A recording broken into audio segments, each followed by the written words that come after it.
Welcome to the Slop Farm. Enjoy the video. In this video, I will explain how to make quinoa good. First, it's crucial to rinse your quinoa thoroughly.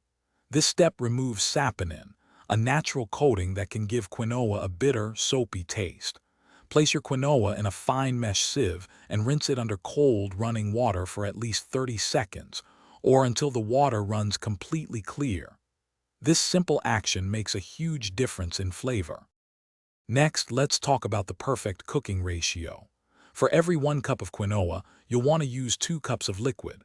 This 2-to-1 ratio ensures your quinoa cooks up light and fluffy, not mushy. You can use water for a neutral base, or vegetable broth to add more depth of flavor. Don't forget to add a small pinch of salt to the liquid. It really brings out the quinoa's natural taste. Now for the cooking process itself. Combine your rinsed quinoa and liquid in a pot and bring it to a rolling boil over medium-high heat.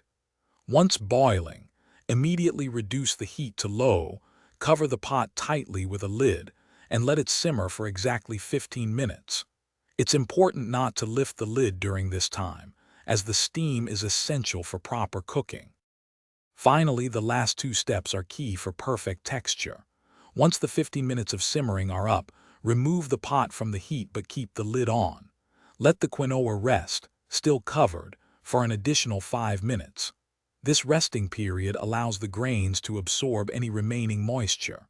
Then, gently fluff the quinoa with a fork before serving. Enjoy your perfectly cooked, delicious quinoa. Thanks for watching. Consider subscribing if we helped you today.